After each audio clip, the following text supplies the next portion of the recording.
नमस्कार, मैं निशु प्रियांक शर्मा। स्वतंत्रता सेनानी नेताजी सुभाष चंद्र बोस की 125वीं जयंती पर इंडिया गेट पे उनकी होलोग्राम प्रतिमा का अनावरण देश के माननीय प्रधानमंत्री नरेंद्र मोदी द्वारा किया गया। पर हमारे ही देश के कुछ ऐसे लोग भी हैं जिन्हें ये बात बिल्कुल गवारा नहीं लगी और वे लग गए अपनी ओर से अलग अलग टिप्पणियां देने।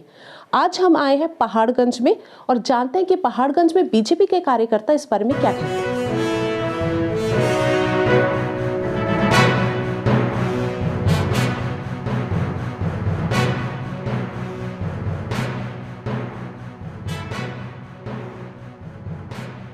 हम जो गणतंत्र दिवस मना रहे हैं ये समर्पित है हमारे सभी स्वतंत्रता सेनानियों को जिनकी वजह से हमें स्वतंत्रता मिली।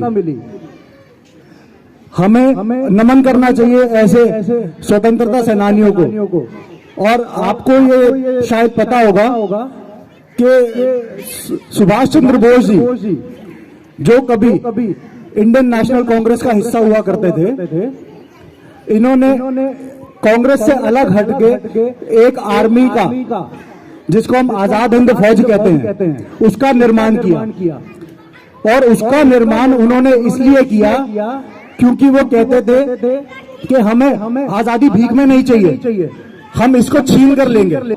हमारे भीमराव अंबेडकर जी जिन्होंने हमारा संविधान बनाया, उनका भी ये मानना था कि अंग्रेजों की सबसे बड़ी ताकत पता है क्या थी? आप सब जानते हैं क्या? अंग्रेजों की सबसे बड़ी ताकत थी जो इंडियन, जो भारतीय सैनिक उनके वफादार थे। और इसी सोच को लेकर उन्होंने आजाद हिंद फौज बनाई, क्योंकि वो जानते थे कि आजाद हिंद फौज जिस दिन बन जाएगी, जिस दिन भारतीय सैनिकों में एक कॉन्फिडेंस आ जाएगा कि हम आजादी छीन कर ले सकते हैं, उस दिन अंग्रेजों को भागना पड़ेगा। और यही सोच के साथ उन्होंने आजाद हिंद फौज का गठन किया। सुभाष चंद्र बोस जी एक ऐसे नेता थे जिन्होंने आजाद हिंद फौज के साथ साथ एक आजाद हिंद भारत की सरकार का गठन किया।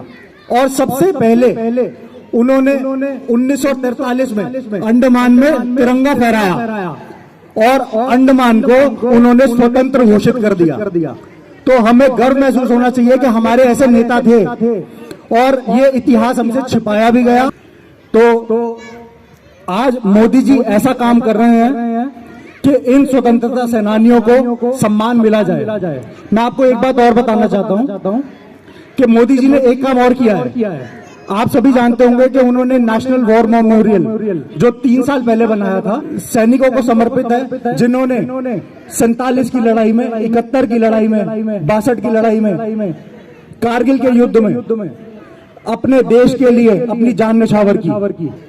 आज विपक्ष, हम देखते हैं न्यूज में, वो कहते हैं कि अमर जवान ज्योति को इन्होंने बुझा दिया, खत्म कर दिया, जबकि ऐसा नहीं है। मैं आपको बताना चाहता हूं और आपको क्लियर करना चाहता हूं कि अमर जवान ज्योति को जो टेम्पररी वॉर मेमोरियल बना दिया गया था 71 के युद्ध के बाद, जब तत्कालीन प्रधानमंत्री हमारी इंदिरा गांधी जी थी, 71 के युद्ध के बाद जो सम्मान सैनिकों को मिलना चाहिए था, शहीदों को मिलना चाहिए था, जो आज मोदी जी ने दिया है, उनको टेम्परेरी दिया गया था इंडिया गेट पर एक अमर जवान ज्योति के नाम पर ज्योति जलाकर, जिसमें हम देखते हैं कि एक राइफल खड़ी है और ऊपर एक हेलमेट पड़ा हुआ है।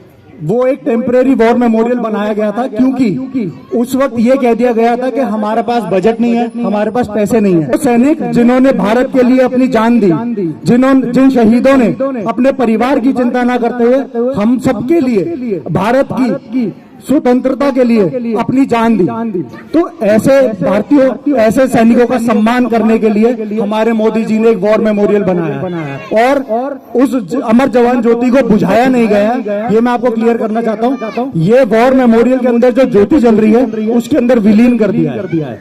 वो ज्योति वहां से लेकर जाके वहां पर विलीन कर दिया। तो हमें गर्व होना चाहिए कि हमारे ऐसे प्रधानमंत्री जो आज इतना सोच रहे हैं सैनिकों के बारे में, देश के बारे में, तो हमें गर्व होना चाहिए कि हम भारत में पैदा हुए हैं और उस टाइम पे पैदा हुए हैं जिस दिन हमें मोदी जी जैसे, अमित शाह जी जैसे नेता मिले हैं जो भारत की ज्यादा सोचते हैं।